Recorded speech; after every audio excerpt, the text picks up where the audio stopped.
निर्तुल्यायो M R शक्ति आज श्रद्धा चंद्रन कुमार क्रमांक 1277 दिन सोमवार तारीख 4 अगस्त 2025। आज हमारे बीच में आदरणीय आनंद पंडित साहब जो retired additional commissioner commercial tax है। आज आपका जो विषय है श्रीमद् भागवत नवम स्कंद वक्तव्य 3। उसमें जो विशेष रूप से ले रहे हैं श्री रामचरित पूर्वा पूर्वा उर्वशी प्रकरण। आप क्या समय लेते हो आदरणीय पंडित साहब से निवेदन करते हैं कि आज का प्रवचन जारी करना चाहिए।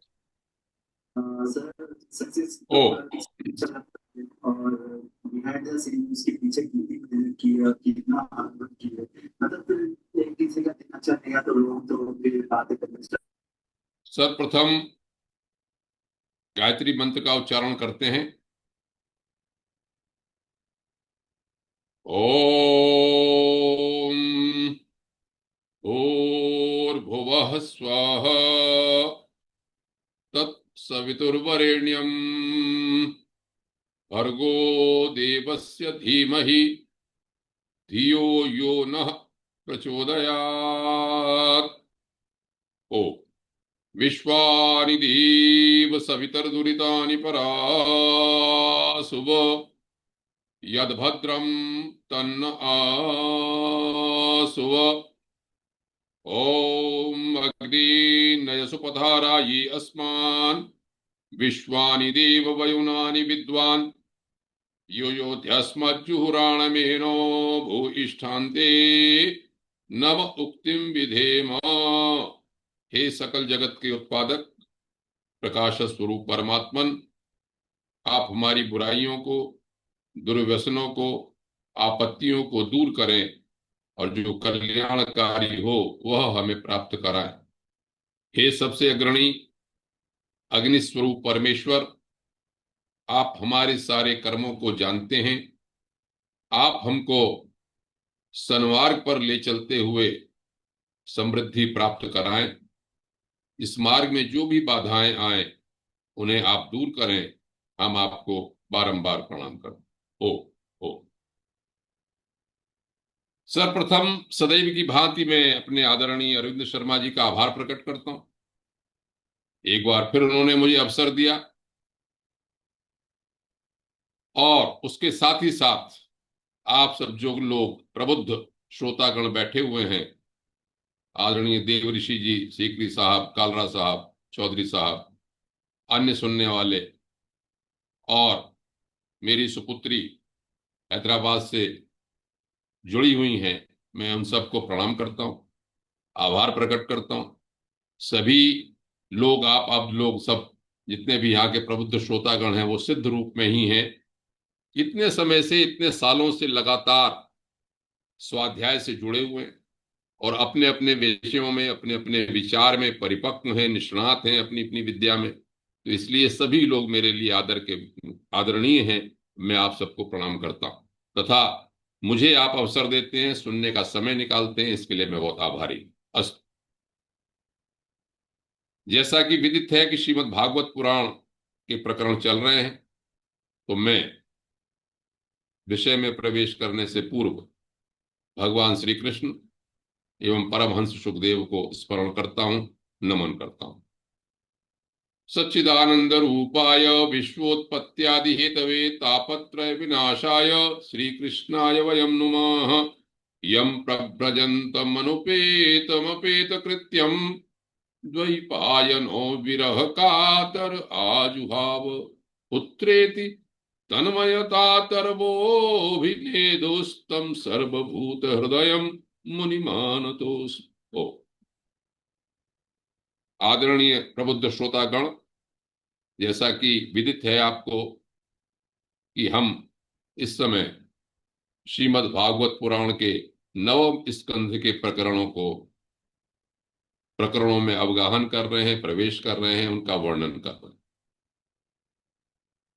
नवम स्कंध में विभिन्न मनवंतरों के बारे में बताया गया है और इस समय जो कथा चल रही है वो विशेष रूप से वैवस्वत मनवंतर के बारे में चल रही है, जिसमें कि पिछली बार भगीरथ के चरित्र का भी वर्णन हुआ, मां गंगा किस तरह से आई उसका भी वर्णन हुआ।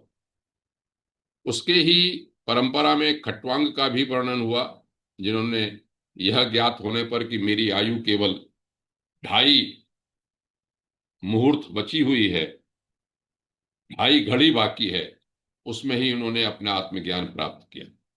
ये सब कथाएं किसी न किसी तरह से, चाहे राजाओं की कथा हो या मुनियों की कथा हो, यह हमको बताती हैं कि हम इस संसार में कर्मशील होते हुए भी जब अपने ध्येय उस परमात्मा तत्व की ओर स्मरण करते हैं तो हम किसी भी प्रकार से उनसे जुड़ने पर अपना उद्धार कर सकते हैं।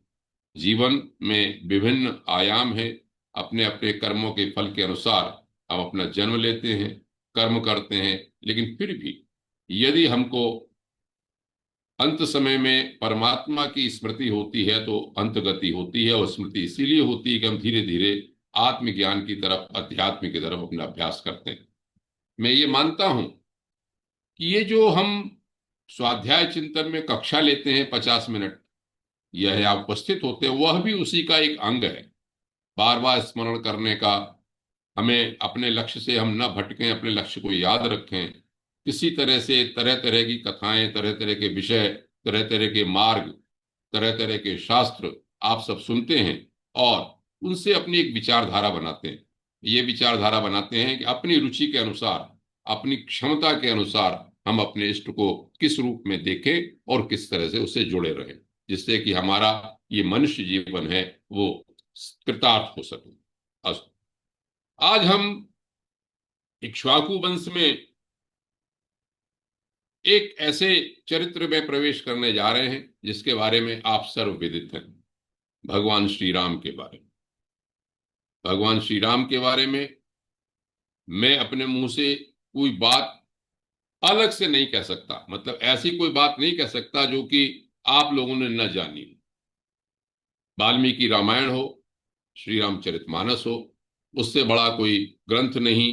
कितनी कथा कही गई हैं, हरि अनंत, हरि कथा अनंता, और राम की कथा कह के कितने लोग तर गए हैं, राम का नाम लेके कितने लोग तर गए हैं।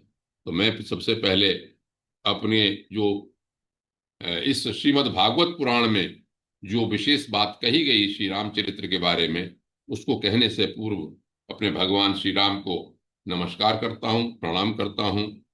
आपदाम अपहर्तारम दातारम सर्वसंपदाम लोकाभिरामम श्रीरामम भूयो भूयो नमाम्यहम।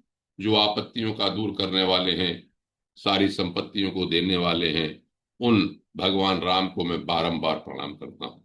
राम नाम सिद्ध है, ऐसा नाम है जिसको लेके ही लोग तर जाते हैं, तर रहे हैं। लाखों करोड़ों लोगों को मोक्ष प्राप्त हुआ, अपना भक्ति प्राप्त हुई, जो जो चाहा वो सब प्राप्त हुआ। तो सुखदेव जी परीक्षित को ये कह रहे हैं कि देखो परीक्षित, जो खट्वांग का मैंने वर्णन बताया आपको, वो उसके पुत्र हुए दीर्घवायु, दीर्घबाहु, और दीर्घबाहु के पुत्र हुए रघु, रघु के पुत्र हुए अज, अज के पुत्र हुए दशरथ, और दशरथ के यहाँ परमात्मा हरि ने देवताओं की प्रार्थना से अपने 4 अंशों में अंशांश के रूप में राम, लक्ष्मण, भरत, शत्रुघ्न के रूप में प्रकट हुए अवतार। देखिए, ये यहां पर श्रीमद् भागवत पुराण में रामचरित्र केवल 2 अध्याय में कहा गया है, क्योंकि इसमें श्री कृष्ण भगवान का, इसमें 10वें स्कंध में चंद्रवंश का ज्यादा वर्णन करना है उनको, सुखदेव जी को, परीक्षित जी के उनकी रुचि के अनुसार, इसलिए केवल 2 अध्याय में वर्णन। आप देख लीजिए, श्री रामचरितमानस इतना बड़ा ग्रंथ है, वाल्मीकि रामायण इतना बड़ा ग्रंथ है, तरह तरह से और भी अनेकानेक ग्रंथ लिखे गए हैं, लेकिन परमहंस सुखदेव ने यहां पर केवल 2 अध्याय में श्री रामचरित्र का वर्णन किया। पहले तो मैं यह बताना चाहूंगा कि श्री रामचरित्र की जो कथा है, जैसे इसमें कहा रघु, तो आपने रघुवंश, कालिदास ने ग्रंथ लिखा रघुवंश, रघुवंश में भी उसी तरह की रघु की वंश की कथा कही गई उन्होंने। उसी तरह से यहां पर भी इन्होंने कहा कि रघु के वंश में ही अज, और अज के पुत्र दशरथ, और दशरथ के यहां राम पैदा। मैं राम भगवान श्री राम के जीवन की विभिन्न घटनाओं के बारे में कोई जोर विस्तार से नहीं जाऊंगा, इसलिए कि वो कथा आपने सब सुनी हुई है और वो इस ग्रंथ का विषय भी नहीं है। इन्होंने 2 अध्यायों में संक्षेप में कह दिया। यूं तो बड़ा प्रसिद्ध है, कोई कहे कि रामायण कहनी है तो एक श्लोक में ही रामायण कही जाती है। आदौ राम तपोवनादिगमनम हत्वा मृगम कांचनम वैदेही हरणम जटायु मरणम सुग्रीव संभाषणम बाली निग्रहणम समुद्र तरणम लंकापुरी दाहनम पश्चात रावण कुंभकर्ण हननम एतद्धि रामायणम। केवल इस श्लोक में कही जा सकती, एक में आपने मोटी मोटी बात समझी होगी। भगवान राम थे, उन्हें जंगल में गए, जंगल में हरण को मारने के लिए गए, वैदेही का, सीता उनकी पत्नी का हरण हुआ, जटायु का मरण हुआ, सुग्रीव से उनकी मित्रता हुई, बाली को मारा उन्होंने, और समुद्र को फिर जाके जब पता किया हनुमान जी ने तो समुद्र का तारक उनको तार के गए, और लंका का दहन भी हुआ और उसके बाद रावण कुंभकर्ण का मरण हुआ। इतनी ही कहानी। लेकिन ये केवल कथानक इतना नहीं, आखिर इसमें जितनी भी विशेषताएं हैं वो क्या बात है, हम भगवान श्री राम को भगवान की श्रेणी में क्यों उनको रखते हैं और उनका क्या आदर्श चरित्र मानते हैं, इस बात को जानने की ज्यादा आवश्यकता है। जहां तक श्री रामचरितमानस की बात है वो मैं बाद में करूंगा, तो उसमें तो उन्होंने बिल्कुल ही दूसरे दृष्टिकोण से भगवान का वो स्वरूप वर्णन किया है कि जिसको पाके हम लोग सब धन्य हो जाते हैं। जो स्वामी तुलसीदास जी ने जिस तरह से वर्णन किया है वो तो बहुत ही अद्भुत और अद्भुत है। तो जो लोग आप लोग सब पढ़े हुए हैं श्री रामचरितमानस, उसमें तो कोई टीका टिप्पणी है ही नहीं। लेकिन एक चरित्र के रूप में, यहाँ पर इन्होंने 2 अध्याय में इन्होंने यही बात कही। ये जो घटनाएं जितनी मैंने बताई हैं लगभग लगभग वही घटनाएं कही गई 2 अध्याय में।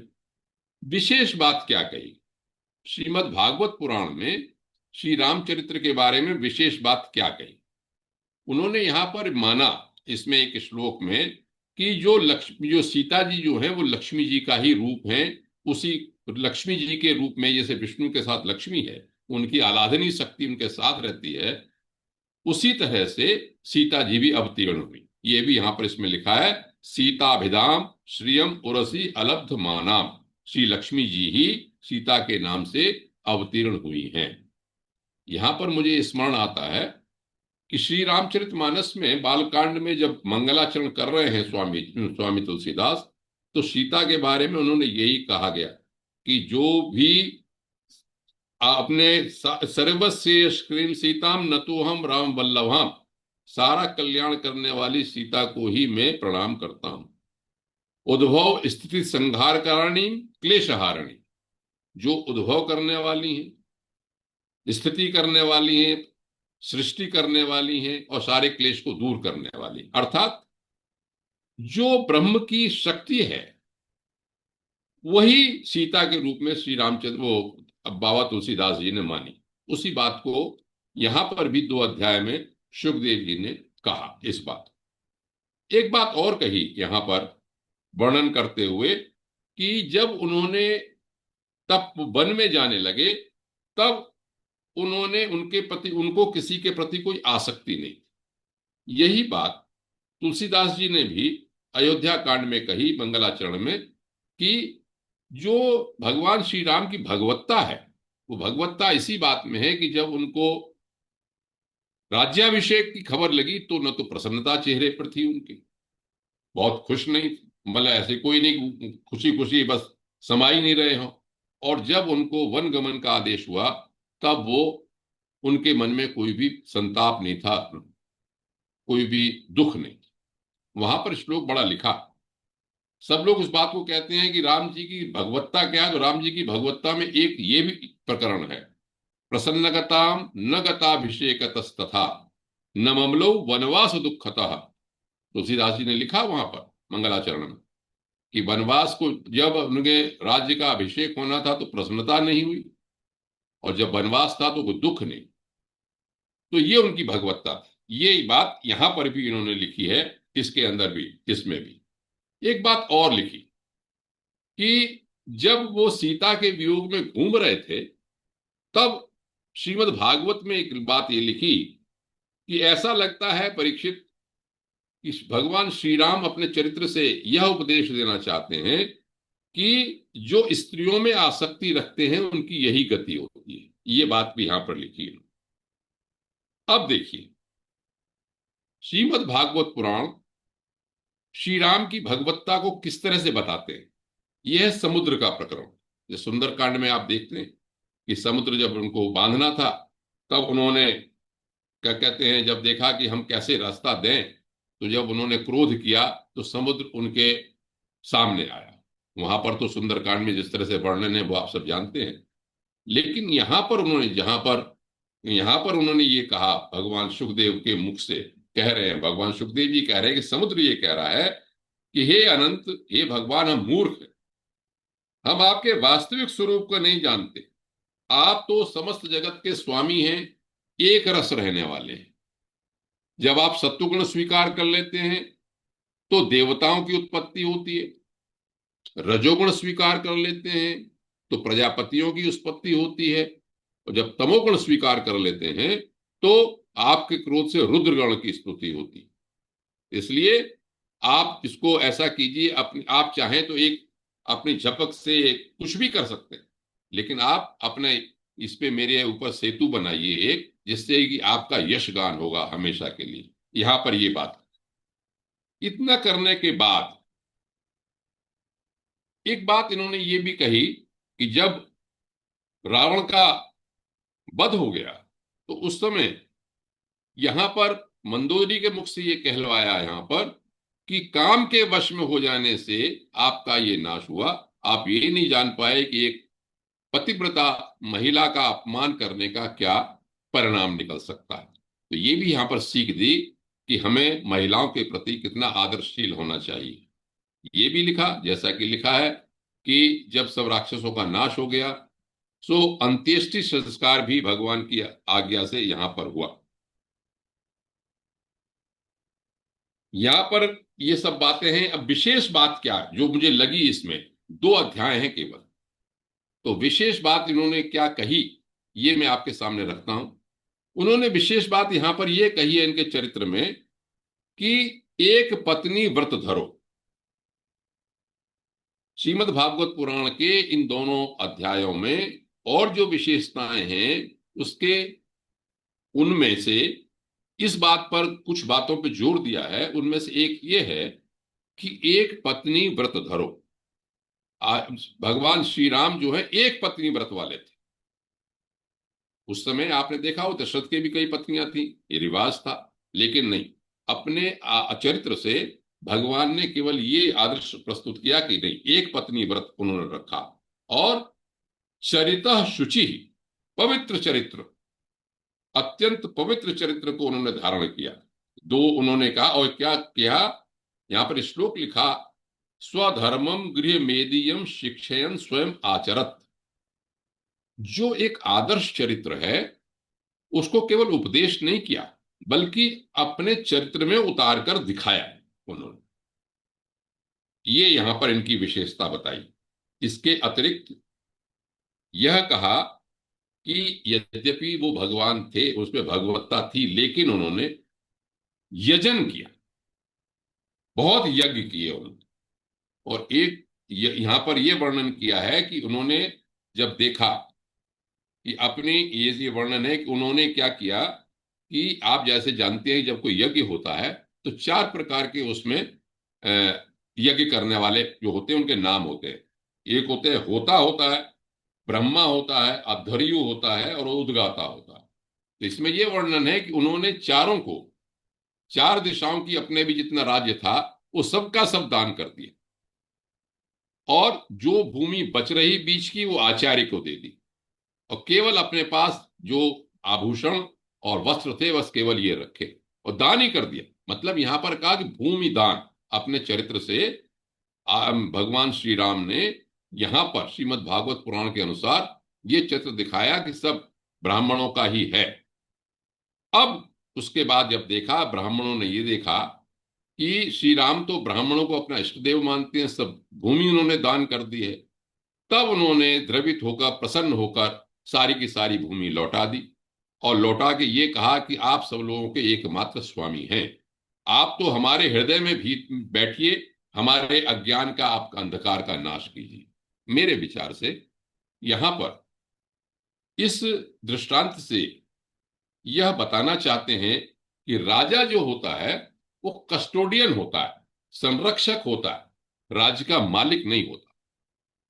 राजा को यह समझ के राज्य करना चाहिए, ये जो राज्य है ये प्रजा का ही है और भगवान का ही दिया हुआ है, मैं तो केवल संरक्षक के रूप में हूं और संरक्षक के रूप में ही मुझको इसको चलाना है और बस। और जो महात्मा लोग हैं, संत लोग हैं, उनका आदर करना चाहिए। यहां पर इतनी बात इन्होंने कही तो उन्होंने ब्राह्मणों की उपासना की, उनकी प्रशंसा की, स्तुति की। नमो ब्रह्मण्य देवाय, आप तो अपने भक्तों के बहुत सुनने वाले हैं, हम आपको बारंबार प्रणाम करते। यहां पर एक बात और कही गई कि स्त्री पुरुष का संबंध कहीं ना कहीं दुख का कारण। सीता के वियोग के बारे में लिखा इन्होंने कि गृहासक्त विषयी पुरुष के बारे में तो क्या है। विशेषता एक और कही गई, अखंड अग्निहोत्र किया, 13,000 वर्ष तक अखंड रूप से अग्निहोत्र किया। एक पत्नी व्रत वाली बात, अपने चरित्र को रखने वाली बात, और अखंड 13,000 वर्ष तक अखंड रूप से अग्निहोत्र किया। मैं जब इसको देख रहा था अग्निहोत्र वाली बात को, तो ये वाल्मीकि रामायण में भी लिखा, वाल्मीकि रामायण में भी लिखा कि उन्होंने हजारों यज्ञ किए। और गोस्वामी तुलसीदास जी ने एक चौपाई में लिखा है केवल कि कोटिन बाज मेध प्रभु कीने, उत्तरकांड में लिखा कि करोड़ों बाज मेध यज्ञ भगवान श्री राम ने की। यह सब उनकी लीला थी, वो चाहते तो कुछ भी कर सकते थे। यहां पर एक बात ये आई सामने, जो मैं देख रहा था कि वो बात आई परम धाम। आदरणीय नैब साहब उपस्थित हैं। पिछली बार वक्तव्य में एक बात आई थी कि उन्होंने सरयू नदी में क्यों आत्महत्या का बात, एक शब्द का प्रयोग किया था, संभवतः आत्महत्या वाली।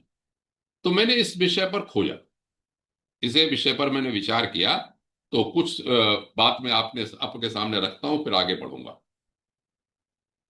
यहां पर श्रीमद् भागवत पुराण में देखिए, मैं नहीं जानता कि क्या हुआ क्या नहीं हुआ, जो ग्रंथों के आधार पर है उसी को मैं बताऊं। श्रीमद् भागवत पुराण में ये लिखा केवल अंत में कि स्वपाद पल्लवम राम आत्म ज्योति अगात ततः, यहां पर लिखा कि वे अपने स्वयं प्रकाश परम ज्योतिर्मय धाम में चले गए।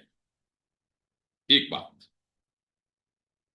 जब इसके लिए मैंने देखा कि भाई क्या बात है, क्या कहना चाहिए, क्या कहना चाहते हैं, तो मैंने वाल्मीकि रामायण को देखा। मैं वाल्मीकि रामायण में परम धाम के बारे में आपके सामने बात रखता हूं इसमें कि वहां पर क्या लिखा हुआ है। उससे हो सकता है कि जो हमारे बीच में ये बात चलती है आत्महत्या वाली बात, वो बात कुछ स्पष्ट हो। हुआ ये जो वाल्मीकि रामायण के अनुसार है, मैं बहुत विस्तार से न बता के संक्षेप में बताना चाहता हूं कि जब ब्रह्मा जी ने ये सोचा कि भगवान के आने का समय हो गया है, तो उन्होंने काल को भेजा भगवान के पास, और काल के मुख से ये कहलवाया कि ब्रह्मा जी ने ये कहा है कि भगवान, अब आप जिस उद्देश्य से यहां पर आए थे वो उद्देश्य पूरा हो गया है, अब आपको वहां पर परम धाम अपना प्रस्थान करना चाहिए, आ जाना चाहिए वहां। अच्छा, वहां पर बड़ी अच्छी बात कही। जब उन्होंने पता लगा, खैर वो दुर्वासा का श्राप है, लक्ष्मण का है, वो प्रकरण में छोड़ देता हूं, केवल इस बात को लिखता हूं कि वाल्मीकि जी ने वहां पर एक श्लोक लिखा कि ततो बुद्ध्या विनिश्चित्य काल वाक्यानि राघव, अर्थात काल के वचनों पर बुद्धिपूर्वक सोच विचार करके रघुनाथ जी इस विषय पर, इस निर्णय पर पहुंचे। किस निर्णय पर? नैतद अस्तीति निश्चित्य तूष्णीम आसीन महायशाह, अब यह सब कुछ भी न रहेगा, ऐसा होकर वो चुप हो गए। अर्थात संसार में जो आया है वो जाएगा, और विचार काल के माध्यम से ये बताया गया कि अब मेरे चलने का समय आ गया। घटनाक्रम बहुत अच्छा है इसमें। इसमें संक्षेप में ये लिखा कि उन्होंने सारे पूर्ववासियों को अपने साथ लेने का विचार किया, और चलने से परम धाम की यात्रा करने से पहले उन्होंने कुश और लव का जो है राज्याभिषेक कर दिया। विभीषण, हनुमान, जांबवान, मैंद द्विविद को इसी भूतल पर रहने का आदेश दिया, विभिन्न कारणों से, विस्तार की कथा है वो। अपने सारे भाइयों को लिया, सुग्रीव आदि बानरों को लिया, रीछों के साथ परम धाम जाने का वर्णन किया। इसमें यह लिखा है इसमें कि जो जिसको पता चला, जिस योनि में था अयोध्या में साकेत में रहने वाला प्राणी, वो सब उसके सब साथ में हो लिए उनके। अब सबके सब साथ में जब हो लिए उनके, अब वो परम धाम पहुंचे। परम धाम को वाल्मीकि रामायण वाले किस तरह से वर्णन करते हैं ये आप सुनिए। यहां पर ये लिखा कि परम धाम जाने के लिए श्री राम के साथ समस्त अयोध्या वासियों का गण। उन्होंने, राम जी ने ये कहा, अब सीन दृश्य देखिए, परम धाम का दृश्य देखें, फिर देखिए कि आत्महत्या का जो शब्द है वो उपयुक्त है अथवा नहीं उपयुक्त। सवेरा हुआ, श्री रामचंद्र जी पुरोहित से बोले, मेरे अग्निहोत्र की प्रज्वलित आग ब्राह्मणों के साथ आगे आगे चले। मेरा वाजपेयी यज्ञ का सुंदर छत्र भी चलना चाहिए। वेद मंत्रों का उच्चारण होना चाहिए। सरयू नदी के किनारे जाए। केवल वेद पाठ हो रहा था, वो किसी से बात नहीं कर रहे थे, शांत थे, दैदीप्यमान सूर्य की भांति आगे चल रहे थे। पार्श्व में कमल में ली हुई श्री देवी उपस्थित थी, वाम भाग में भूदेवी उपस्थित थी।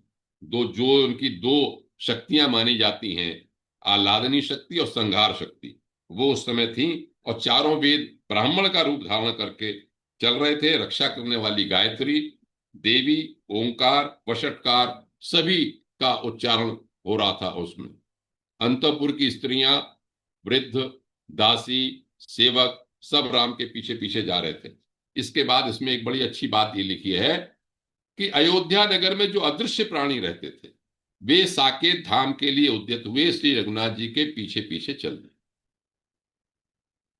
छोटे से छोटा प्राणी भी सांस लेने वाला था, तिर्यक योनि का था, वो भी श्री राम में भक्ति भाव लेके चल दिया। अब देखिए जो विषय है वो अब आता है कि क्या लिखा है वाल्मीकि रामायण में, उसको सुनिए।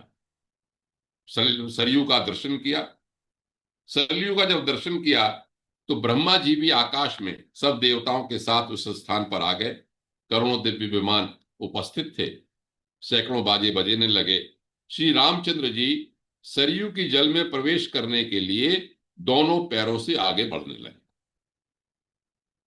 अब सुनिए, जो मेरे मतलब की बात जो है, वो आप लोगों के सुनने की जो बात है वो ये है कि क्या लिखा है वाल्मीकि लिखा कि ब्रह्मा जी आकाश से ही बोले, श्री विष्णु स्वरूप रघुनंदन आइए, आपका कल्याण हो। हमारा बड़ा सौभाग्य है जो आप अपने परम धाम में पधार रहे हैं। इसकी आप तुलना करते रहिए। श्री कृष्ण के परम धाम के बारे में सुना होगा, बहेलिए का उनको तीर लग गया है और सशरीर उन्होंने सोचा, जब उद्धव जी कह रहे हैं आप नहीं जाइए, तो भी वो अपने सशरीर चले गए। खैर, परम धाम संभाल रहे हैं। अब मुख्य बात यह है कि उन्होंने आत्महत्या की बात हम मानेंगे नहीं मानेंगे। आप देवतुल्य तेजस्वी भाइयों के साथ अपने स्वरूप भूत लोक में प्रवेश करें। आप जिस स्वरूप में प्रवेश करना चाहते हैं, आप उसी स्वरूप में प्रवेश करें। महत्वपूर्ण, आपकी इच्छा हो तो चतुर्भुज विष्णु रूप में ही प्रवेश करें, अथवा अपने सनातन आकाश में अव्यक्त ब्रह्म रूप में ही विराजमान हो। आप संपूर्ण लोकों के आश्रय हैं। आपकी पुरातन योग माया लादनी सेवी शक्ति के अलावा आपके स्वरूप को कोई नहीं जान सकता। पितामह की यह बात सुनकर रघुनाथ जी ने कुछ निश्चय करके अपने शरीर सहित अपने वैष्णव तेज में प्रवेश किया। फिर तो इंद्र, अग्नि, देवता, मरुदगण सभी श्री राम जी की स्तुति पूजा करने लगे। तदनंतर और अप्सरा इत्यादि उनका गान करने लगे और वो बोले, प्रभु आपके पदार्पण करने से देवलोकों वासियों का यह समुदाय आनंद मग्न हो गया है, सबके पाप ताप नष्ट हो गए। विष्णु स्वरूप में विराजमान श्री राम ब्रह्मा जी से बोले कि हे पितामह, इस संपूर्ण जन समुदाय को आप उत्तम लोक प्रदान करें। ये स्नेहवश मेरे पीछे आए हैं, मेरे प्रति भक्ति रखते हैं, आप इनको भी कोई उत्तम लोक दें। तो ब्रह्मा जी ने ये कहा कि भगवान आपके साथ आए हुए सब लोग संतानक नामक लोक में जाएंगे। पशु पक्षियों की योनि में पड़ा हुआ कोई भी जीव आपका ही जो भक्ति भाव से चिंतन करते हुए प्राणों का परित्याग करेगा, वह संतानक लोक में ही निवास करेगा। यह संतानक लोक साकेत धाम का ही अंग है, आपके भक्तजन उसी में निवास करेंगे। एक और महत्वपूर्ण बात लिखी, जैसा कि आपने सुना होगा कि जितने भी देवता लोग थे वो वानर यक्ष के रूप में आए। वो बात यहां से पुष्टि होती है कि जिन वानरों रीछों की देवताओं से उत्पत्ति हुई थी, मैं बिल्कुल वही बात बता रहा हूं जो लिखा है, वे अपनी अपनी योनि में ही मिल गए। जिन जिन देवताओं से प्रकट हुए थे उन्हीं में प्रविष्ट हो गए।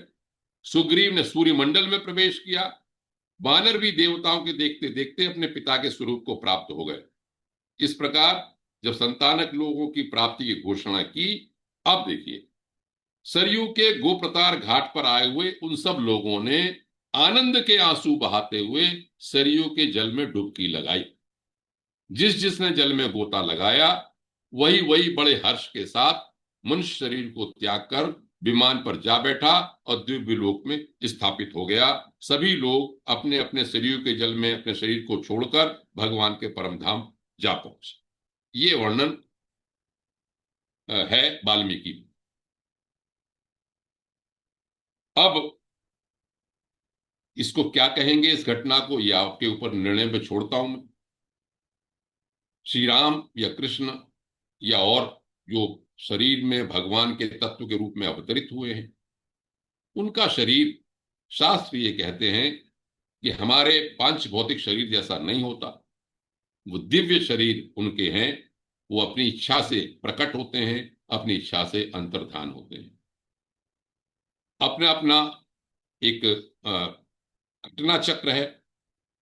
जब समय आ गया तो परम धाम कैसे जाया जाता है, वो अपने वैष्णव तेज में स्थित हुए और चले गए, ऐसा यहां पर लिखा है। ऐसा नहीं लिखा है कि उन्होंने डूब गए राम जी या उन्होंने आत्महत्या कर दी। एक बात, और दूसरे जो कुछ है वो मैंने आपको सुना दिया, ये आपके निर्णय पर छोड़ता हूं मैं सबको, सब इसी बात को इसमें। एक बात और, ये तो हुई परम धाम की बात। जब श्री रामचरित्र में देख रहा, ये देखता हूं, तो पहले तो फल बता देता हूं। इसका जो फल लिखा है भागवत में, फिर मैं अपनी बात कहूंगा। वो फल में ये लिखा कि जिन जिन लोगों ने श्री राम जी का दर्शन किया, स्पर्श किया, उनके साथ रहे, उनका अनुगमन किया, सबके सब कौशल देश के निवासी उसी लोक में गए जहां बड़े बड़े योगी योग साधना के द्वारा जाते हैं। ये बात मैं श्रीमद् भागवत पुराण से बोल, जो श्रीमद् वाल्मीकि रामायण में कही वही बात यहां पर सुसंक्षेप में इन्होंने कही है। अब देखिए, जो पुरुष अपने कानों से श्री राम का चरित्र सुनता है, उसे सरलता, कोमलता आदि गुणों की प्राप्ति होती है। इतना ही नहीं, वह समस्त कर्म बंधनों से मुक्त हो जाता। जहां तक एक बात और आपको कहता हूं, जो बात मैं कहना चाह रहा था, कि जब मैं अपने व्यक्तिगत रूप से जब मैं विचार कर रहा था, देखिए श्री राम का चरित्र आदर्श चरित्र है। प्रत्येक चीज का वर्णन किया जा सकता है किसी भी तरह से, लेकिन मैं जब इसका देख रहा था तो मैं ये सोच रहा था कि एक पक्ष मनुष्य के रूप में जो महत्वपूर्ण मुझे लगता है वो है उनका वनवासी पक्ष। आप भी सोचिए, मैं भी विचार करता हूं। इस समय ये सोचिए कि मैं कैसे इस बात को समझा। श्री रामअवतार शर्मा जी हैं, एक आपने भी सब सुना होगा, उन्होंने उन सब जगह पे जाने का प्रयास किया। 250-300 स्लाइड्स मैंने देखी थी एक उसमें, जहां जहां रामचंद्र जी के जो रूट है और जहां जहां उनके मंदिर या कथानक सब कुछ मिलते हैं। आप देखिए, ये सोचिए कि दो युवा और एक उनकी सीता जी, सो तीनों बाल वो युवावस्था में ही हैं, नंगे पैर हैं, अयोध्या से चलते हैं। क्या रूट अपनाया, और आज से लगभग 7,000 वर्ष पहले। आज की स्थिति में रावतार शर्मा जी ने ये कहा अपने उसमें कि अभी भी मैं बस्तर में या और जगह कुछ जहां पर दंतेवाड़ा इत्यादि कुछ जगह में जहां मैं जा नहीं सका, वहां लिखा हुआ था कि प्रवेश नहीं कर सकते, नक्सलियों का इतना जोर था। और उस समय की स्थिति देखिए, 7,000 वर्ष पूर्व कितनी कम आबादी रही होगी, कितने घने जंगल रहे होंगे, कितने हिंसक प्राणी और दस्यु जिन्हें राक्षस कहते हैं, ये इस तरह के सब जातियां रहती हैं। क्या रूट अपनाया? आप रूट को देखिए, मैं बहुत विस्तार से उस रूट में नहीं जाना चाहता, कि मेरे पास पुस्तक है, आप देखना चाहें तो उसे देख सकते हैं। आप देखिए, अयोध्या से चले, अयोध्या से चल के चित्रकूट की ओर गए, चित्रकूट से वो गए उड़ीसा, उड़ीसा, छत्तीसगढ़, आंध्र प्रदेश, महाराष्ट्र, कर्नाटक, फिर तमिलनाडु। ये पैदल यात्रा है। आप ये सोचिए कि अब इस समय भी हम जाते हैं आधुनिक युग में, तो मैं जब तेलुगु में जाता हूं, कन्नड़ जाता हूं, चेन्नई जाता हूं, बात समझ में नहीं आती। उस समय वो तीन लोग किस तरह से आदिवासियों के बीच में रहे होंगे, कैसे उन्होंने संपर्क किया होगा, और कैसे अपने उद्देश्य को पूरा करने के लिए उन्होंने दस्युओं का भी नाश किया होगा, ऋषियों के आश्रम भी गए होंगे, और आदिवासियों भी संपर्क किया होगा। भाषा एक बहुत बड़ा, जो व्यावहारिक रूप से भाषा जो है आदान प्रदान करने के लिए बहुत बड़ा व्यवधान, तो कैसे किया होगा उन्होंने, कैसे सबको सबसे संपर्क किया होगा। इस पक्ष को मैं बड़ा महत्व इसलिए देता हूं कि बहुत ही बड़ा एक हिस्सा है वनवासी राम का। इससे क्या हुआ, इसको कई पॉइंट में हम मैं कह सकता हूं कि एक तो ये बात कि सत्ता का त्याग करके उन्होंने उच्च आदर्श प्राप्त किया, ये तो ठीक है, सत्ता का त्याग कर दिया। ये भी दिखाया कि जो राज्य की सत्ता का धर्म है, उससे ऊपर राष्ट्र और धर्म है। वनवासी जीवन की गरिमा भी प्रदान की उन्होंने। उन्होंने कहा कि मैं राजा जरूर हूं, शायद निषाद का वर्णन लें और कितने आदिवासियों का वर्णन लें, उन्होंने सबको महत्व दिया, सबसे मिले। ये भी उन्होंने कहा कि नहीं, आदिवासी जो जंगल में रहने वाले लोग हैं, वनवासी लोग हैं, उनको भी उसी तरह का महत्व मिलना चाहिए। ऐसा नहीं कि राजा बैठा हुआ है सब अपने दुखी है, नहीं, राजा को जाना चाहिए, जो जमीनी यथार्थ बात है वो जाननी चाहिए, उनके कष्ट को जानना चाहिए, और उनके कष्ट को दूर करने का सामर्थ्य भी होना चाहिए। आप आसुरी शक्तियों का दमन करना, ये भी इस वनवासी राम के पक्ष का मैं बात देखता हूं।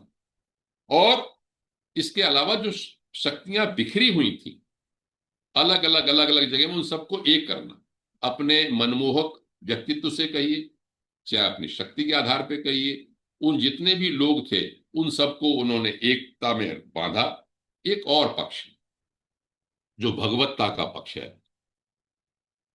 कि अपनी अपनी कुटियों में, अपने अपने आश्रमों में सैकड़ों ऋषि और ऋषियों के शिष्य तपस्या कर रहे हैं, आदिकाल से या सैकड़ों वर्षों से तपस्या कर रहे हैं, इसी उम्मीद में कि भगवान शायद मिलेंगे हमको, नहीं मिलेंगे, अब जब भी होगा।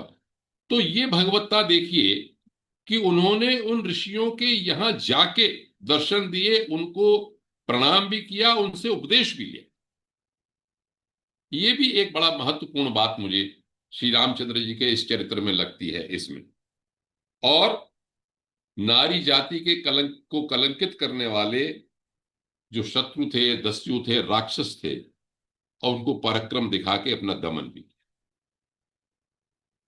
यदि हम आज से 7,000 वर्ष पुराने भौगोलिक रूप का एक अनुमान लगा सकें कठिनता का, और तीन प्राणी या दो प्राणी बाद में पैदल चलते हुए जिन्होंने पूरी यात्रा की होगी, वो वास्तव में एक आदर्श ही बात है और साधारण मनुष्य की बात नहीं। और एक ऐसे लोगों को, आदिवासियों को, ऐसी जातियों को, वृक्ष जाति हैं, वानर जाति हैं, उन सबको इकट्ठा करके, एकत्रित करके, संगठित करके एक नया आयाम दिया, नया रूप दिया उन्होंने। ये भी एक, मुझे लगता है ये पक्ष एक ऐसा पक्ष है जो कि एक महत्वपूर्ण है। युद्ध, रावण को मार देना और ये सब तो खैर आप जानते ही हैं, उसके बारे में तो मुझे कुछ कहना ही नहीं है। दिग्विजय की, और उन्होंने अपना जो कुछ भी सब रामचरित्र किया। बिना तुलसीदास जी के याद किए हुए रामचंद्र जी का चरित्र पूरा नहीं होता। रामचंद्र जी के बारे में तुलसीदास जी ने तो ये लिखा कि जो मंगलाचरण है श्री रामचरितमानस का, उसमें ही उन्होंने श्री रामचंद्र जी को क्या मानते हैं वो स्पष्ट कर दिया।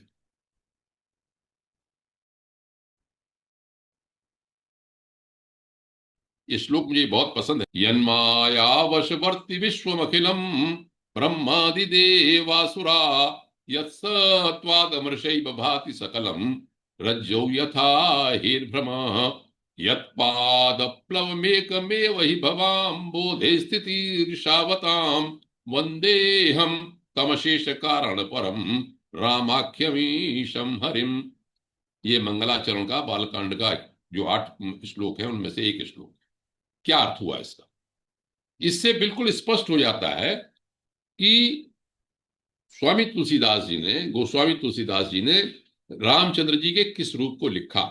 इसका अर्थ यह है, यन माया वशवर्ती विश्व अखिलम ब्रह्मादि देवासुरा, ब्रह्मा आदि देव और असुर और सारा संसार जिसकी माया के बस में है, जो माया है, जिसकी माया है, वो माया भी जिसके बस में है। यन माया वशवर्ती विश्वबकलम देवात सुरा यस सत्वाद अमृषैव भाति सकलम रज्जो यथा हे ब्रह्म। देखिए, जो दर्शन है, शंकर का जो दर्शन है, वो इस पंक्ति में लिखा, ब्रह्म सत्यम जगन मिथ्या के ज्ञान होने से ही, यत सत्वाद, जिस परम तत्व को जानने से ही, रज्जौ यथा हेर भ्रम, रज्जौ कहते हैं रस्सी को, अही कहते हैं सर्प को। जैसे अंधेरे में पड़ा हुए कोई रस्सी है, वो हम समझ लेते हैं, अरे ये तो सांप तो नहीं है कहीं यहाँ पे। लेकिन जैसे ही हम प्रकाश में देखते हैं, ज्ञान हमको होता, तो हम जान जाते हैं कि अरे नहीं नहीं रस्सी है। तो उस परम तत्व का आभास होते ही, परम तत्व का संपर्क होते ही, हम जिसका हमको ज्ञान हो जाता है, रज्जो यथा ब्रह्म, और यत पादप्लव मेक में वही भवाम बोधे स्थितिर्षावताम। देखिए, ज्ञान की बात कही, पहले बताया कि है क्या, सत्व है, फिर ज्ञान की बात कहेंगे। बस उन्होंने कहा कि जिनके चरणों का आश्रय लेकर ही हम इस भवसागर को पार कर लेते हैं, वंदे हम तमशेष कारण परम रामाख्यमीशम हरिम। ऐसे राम का जो नाम लिए हुए जो ब्रह्म है, अशेष कारण है, उसको मैं प्रणाम करता हूं। ये तो तुलसीदास जी ने स्पष्ट कर दिया। उन्होंने इसी पक्ष को लेके पूरी श्री रामचरितमानस लिखी। लेकिन यहां पर जो लिखा है श्रीमद् भागवत पुराण में, राम का फल कि समस्त कर्म बंधनों से मुक्त हो जाता है, वो कैसे? तुलसीदास जी कैसे कहते हैं उसको? पहले तो कहते हैं कि स्वांतः सुखाय तुलसी रघुनाथ गाथा भाषा निबद्ध मति मंजुल मातनोती। तुलसीदास जी कहते हैं कि मैं तो स्वांतः सुखाय लिख रहा हूं। लेकिन जो आप सब लोग रामचरितमानस पढ़े हुए हैं, रामचरितमानस के अंत में जाएंगे उत्तरकांड में, तो वहां पर लिखा उन्होंने स्वांतस्तमः शांतये। ये मैंने जो भगवान राम की कथा कही, वो अपने अंतःकरण के तम को शांत करने के लिए कही। ये लिखा है वहां स्वांतस्तमः शांतये। अब मैं सोच रहा था, कहां तो कह रहे थे आत्मा स्वांत सुखाय लिख रहा हूं, अब कह रहे हैं तुलसीदास जी स्वांतस्तम शांत। ये इसका अर्थ ये हुआ कि जब भगवान का वो कहने की शुरुआत की तो स्वांत सुखाय था, और जब भगवान का पूरा नाम उन्होंने चरण वर्णन किया तो क्या हुआ, अंतःकरण में उनके सुख हुआ, स्वांत सुख। स्वांतः सुखाय तो था, लेकिन स्वांतः सुख हो गया, अंतःकरण में सुख हो गया। और अंतःकरण में सुख होते ही गीता क्या कहती है कि सुखेन ब्रह्म संस्पर्शम अत्यंतम सुख मश्नुते। ब्रह्म सुख होने पर अंतःकरण का अंधकार, तम, अविद्या, अज्ञान नाश हो जाता है। अविद्या अज्ञान नाश हो गया। अविद्या क्या है? लिखा है और तुलसीदास जी ने वहां पर कि उपजी राम भगत दृढ़, बीते सकल कलेश, सारे के सारे क्लेश खत्म हो गए। आप लोग बार बार सुने होंगे कि पातंजल सूत्र में क्लेश 5 बताए गए हैं। अविद्या, अस्मिता, राग, द्वेष, अभिनिवेश। तो मैं उसमें विस्तार में नहीं जाता। अविद्या समाप्त हो गई। ब्रह्म सुख प्राप्त होते ही जो स्वांतः सुख आया था, आपके अंतःकरण में जहां सुख हुआ, आनंद हुआ, ब्रह्म सुख हुआ, ब्रह्म वहां पर जहां पर पैदा हो गए, क्योंकि वहां पर ब्रह्म ज्योति का स्पर्श हुआ। श्री रामचंद्र जी को आपने रखा, आपने शिव को रखा, आपने ब्रह्म को रखा, आपने निराकार को रखा, आपने गायत्री को रखा, आपने दुर्गा को रखा, आपने शक्ति के रूप में किसी को भी रखा, आपने कृष्ण भगवान को रखा। आपने जैसे ही अपने इष्ट को, परम ज्योति को रखा, वह आपका अंतःकरण की अविद्या नष्ट हो गई। अविद्या नष्ट होते ही तुलसीदास जी की बात बिल्कुल सही है, स्वांतस्तमः शांतये। इसीलिए लिखते हैं कि मंगल भवन अमंगल हारी। मंगल करने वाले हैं, अमंगल को नाश करने वाले हैं। ये भी लिखते हैं तुलसीदास जी कि सकल विघ्न व्यापहि नेते ही, राम सुकृपा विलोक ही जेही। राम की जिस पे कृपा होती है कोई विघ्न व्याप नहीं होते। अंत में सर्व की बात कहते हैं, वो एक जगह लिखा, सिया राम मैं सब जग जानी, करूं प्रणाम जोर जुग पानी।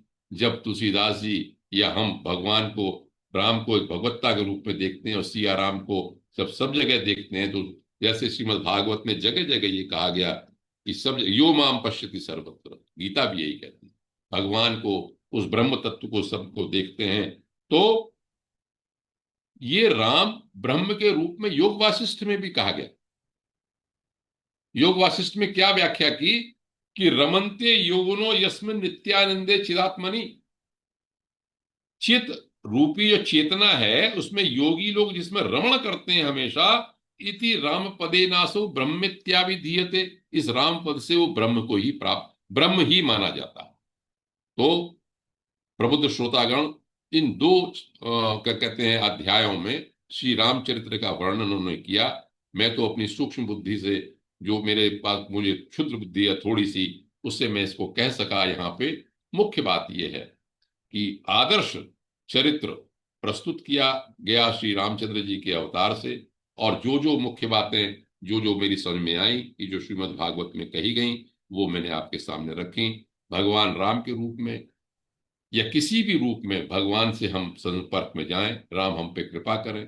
भगवान इतने कृपालु हैं कि हम सब इन्हें स्वाध्याय करते हैं, हम अपना सत्संग करते हैं, और किसी भी रूप में अपने अंतःकरण के शुद्धि के लिए प्रयास करते हैं। हम पर सब कृपा हो, आप पे सबकी कृपा हो, सब आप पर सब भगवान की कृपा हो, जिससे कि हम अपने अपने इस जीवन को, इस मनुष्य जीवन को बिल्कुल उद्धार करके सार्थक बना सकें। और यहां से जब जाएं तो बिल्कुल ही निश्चिंत होके अपने भगवान के धाम में या ब्रह्मलोक में या भक्ति लोक में, जो भी आपको चाहते हैं उसी तरह से प्राप्त हो। इसी कामना के साथ मैं आज के वक्तव्य को समाप्त करता हूँ। बहुत बहुत धन्यवाद आदरणीय आनंद पंडित साहब। सभी लोग अनम्यूट हैं, अगर किसी कोई जिज्ञासा कोई क्वेश्चन बनता है तो आदरणीय पंडित साहब से पूछ सकते हैं। फिर बाद में हमारे आदरणीय नायब साहब जो बड़े गहन चिंतन सुन रहे हो, कोई क्वेश्चन मेरे ख्याल से व्यासपीठ को बेंच चौधरी साहब पूछेंगे क्या? चौधरी साहब को मैं ही प्रणाम कर लेता हूँ। धन्यवाद अरविंद कुमार शर्मा जी, और व्यासपीठ को प्रणाम। आज हमें आपने राम के जो परलोक धाम जाने की का जो दृश्य दिखाया, सच में एक रोमांचक था। और आप, आपकी कृपा से राम के कुछ दर्शन हुए। बहुत बहुत प्रणाम।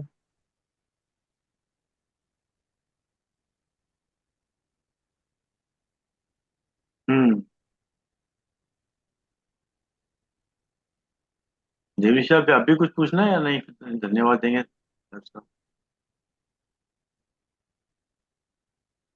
साउंड बंद है फिर से।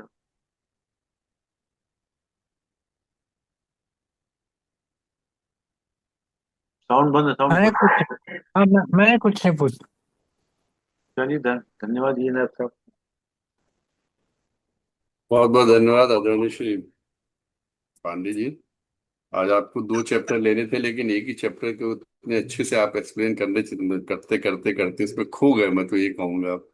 आप बिल्कुल इसमें जो चीजों को जब सार में नहीं, जाते हैं और पढ़ के जब बताते हैं, चीजों को ढूंढ के लाते हैं, मैं तो कहूँगा बहुत अच्छे से रिसर्च करके चीजों को एक्सप्लेन करते हैं, ताकि सामने वाले को किसी तरह की कोई शंका ना रहे। सभी शंकाओं का निवारण करते हैं। तो आज स्कंद 9 का तीसरा टुडू। था, और इसमें श्री राम जी के चरित्र के विषय में आपने बहुत सुंदर तरीके से बताया। श्री राम का चरित्र तो निर्मल है, और वो उसके लिए तो कुछ कहा ही नहीं जा सकता। आदर्श चरित्र के विषय में श्री राम जी ने जो आदर्श स्थापित कर दिए समाज के लिए, अपने लिए, परिवार के लिए, परिवार के प्रति कैसे आज्ञा का पालन करना, पिता की माता की आज्ञा का कैसे पालन करना, कैसे निर्वाह करना, किस तरीके से सेना का गठन करना, जो आपने बताया कि तमिल मैं देख रहा था, आपने जब बताया कि वहां तमिलनाडु तक गए, तो करीबन यहाँ से 1800 किलोमीटर पड़ता है। अयोध्या से तो आप 300 किलोमीटर और लगा लीजिए, यानी कि 2100 किलोमीटर वो पैदल चले। और कैसे किया होगा, और उसमें जिस वक्त शायद 13 वर्ष हो गए थे, 14वें वर्ष में वो लेके गए थे सीता को रावण। तो एक वर्ष के अंदर ये यात्राएं भी करनी, और उसी में सेना का गठन भी करना, और बीच में सुग्रीव के साथ मिलन, बाली का, जटायु का प्रसंग, कितनी चीजें हुई होंगी। तो आम मनुष्य के लिए संभव तो नहीं, एक आम मानव के लिए। तो हम लोग तो जरा सी कोई प्रॉब्लम आ जाती है, जरा सी बात हो जाती है, तो इतने ज्यादा एंग्जाइटी में आ जाते हैं, या इतने ज्यादा एंक्शस हो जाते हैं कि बिल्कुल कहना चाहिए इंतजार ही नहीं करते। हम लोग में किसी तरीके से कोई धैर्य है ही नहीं। अब छोटा सा आपने वो भी बताया कि ऋषि वगैरह वहां पे जितने भी ऋषि मुनि थे, सब अपने अपने आश्रम में, उनको भी इंतजार था कि प्रभु राम इधर से गुजरेंगे। सबको ज्ञान था दर्शन होंगे भगवान के। कितना इंतजार किया होगा। एक बार मैंने भी इसी में बताया था, शबरी, जब शबरी को मतंग ऋषि शायद उन्होंने क्या, जब गए थे छोड़ के उनको, तो उनकी शिव वो अल्पायु थी, मुझे लगता 12-14 वर्ष की थी। और जब प्रभु राम वहां पहुंचे हैं, तो 100 वर्ष से ऊपर की उनकी आयु हो गई थी। मतलब जब मतंग ऋषि ने कहा कि यहाँ प्रभु राम आएंगे, तुमको दर्शन देंगे, कुटिया में आएंगे, तब प्रभु राम का जन्म भी नहीं हुआ था। आप उस चीज को देखिए, फिर प्रभु राम का जन्म हुआ, फिर ये सारे प्रसंग हुए, कैकेयी का जो भी था, कैकेयी का प्रसंग कह लीजिए। और उसके बाद फिर वो 14 वर्ष का वनवास लेके जब वहां पहुंचे, वो रोज जाती थी बाहर से, तरह तरह के फल लाके आती थी, उनको टेस्ट करके देख करके क्या सही है क्या नहीं उसको रखती थी। हम लोग तो अगर 100 वर्ष छोड़िए, 1 वर्ष छोड़िए, 100 मिनट छोड़िए, 10 मिनट अगर किसका जवाब ना आए तो उसको ब्लॉक कर देते हैं मोबाइल। तो उस आदर्श की बात करना, और कितने धैर्य से उन्होंने किस तरीके से किया होगा, ये तो प्रभु की माया वही जाने। लेकिन आपने जितना सजीव चित्रण किया, और प्रभु रामचंद्र ने किस तरह शरीर का परित्याग किया, किस तरह से इस लोक से गए, प्रभु प्रभु की माया है, उसके विषय में कुछ नहीं कहा जा सकता। वो पिछली बार जो प्रसंग हो रहा था, वो थोड़ा उसका कॉन्टेक्स्ट दूसरा था, इसको क्या कहेंगे। तो हमने पढ़ा था कि उन्होंने सरयू में अपने आप को समाहित कर लिया, सरयू में समा गए थे। तो उस दिन कुछ प्रसंग चल रहा था, तो प्रभु राम के विषय में तो ऐसा सोचा, किसी प्रभु के विषय में, आप हनुमान जी के लिए तो कहा जाता है कि वो अश्वत्थामा के लिए कहा जाता है, ये सब तो अभी तक है, हर जगह उपस्थित है। तो भगवान राम का जाना था उनको, तो पूरे ब्रह्मांड का कल्याण करना, तो कब तक कान मतलब रुकते यहाँ पे, अयोध्या में रुकते या क्या करते। तो प्रभु की माया प्रभु ही जाने, इसमें हम लोग को ज्यादा उसमें वाद विवाद में भी नहीं पड़ना चाहिए। लेकिन आपने जिस तरीके से उसमें रिसर्च करके या पढ़कर हम लोग को बताया है, ये मतलब ये भी बहुत कम लोग ही करते हैं। वरना चलते चलते आपने पिछली बार की बात याद रखी और आज उस चीज को इतने अच्छे से एक्सप्लेन किया। आपके इस प्रयास के लिए हम लोग बहुत अनुग्रहित हैं। मैं तो पर्सनली इस चीज के लिए बहुत ऑब्लाइज हूँ कि हमने जो पढ़ा था आपने उसको और विस्तृत देते हुए उसमें जो एक वो कहते हैं ना कि प्रभु के प्रति जो श्रद्धा होनी चाहिए, श्रद्धा भाव के साथ आपने इस चीज को बताया। मैं तो अज्ञानी आदमी, मुझे तो कुछ भी नहीं आता सर, आपने इतने ज्ञान पूर्वक पढ़ के जो बताया, तो उसके लिए तो आपका साधुवाद। और मेरे ज्ञान में वर्धन करने के लिए आपका सर बहुत बहुत धन्यवाद। आज के बहुत बोध बहुत आभार। ऐसी स्नेह बनाए रखें, कृपा बनाए रखें अल्लाह साहब। हम ऐसे ही आप लोग को तंग करते रहेंगे सर। अरे नहीं क्या बात कर रहे हैं, आपकी कृपा है, रहेंगे। स्नेह है। जी सर। चलिए, बहुत बहुत धन्यवाद आदरणीय अंकित साहब, बहुत बहुत धन्यवाद आदरणीय आनंद पंडित साहब, आपने समय निकाल समय दिया। हम आपके आभारी हैं। जूम के लोगों का विशेष रूप से धन्यवाद कि आपने समय निकाल समय दिया। जैसा कि एक विचार था, तो 3 बारों के साथ अपनी बात समाप्त करते हैं। आज का विचार बहुत छोटा सा है। अपनों से अपनापन चाहते हैं, अपनों से अपनापन चाहते हैं तो बेवजह भी मिलिए।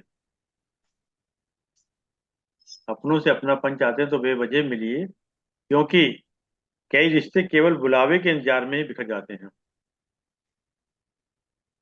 क्योंकि कई रिश्ते केवल बुलावे के इंतजार में बिखर जाते हैं। कभी ब्लॉक मत करना किसी को अगर जवाब नहीं आया तो।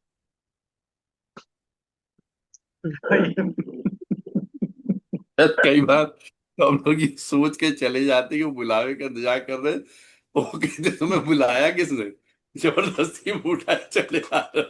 तो वहां बड़ी प्रॉब्लम होती है।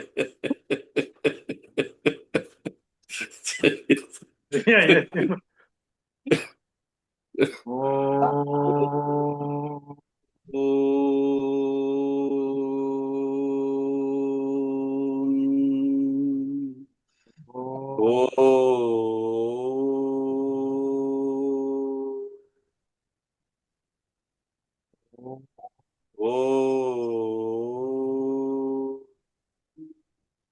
शांति शांति शांति शांति। सबको सभी प्रणाम, प्राण। बहुत बहुत धन्यवाद सर।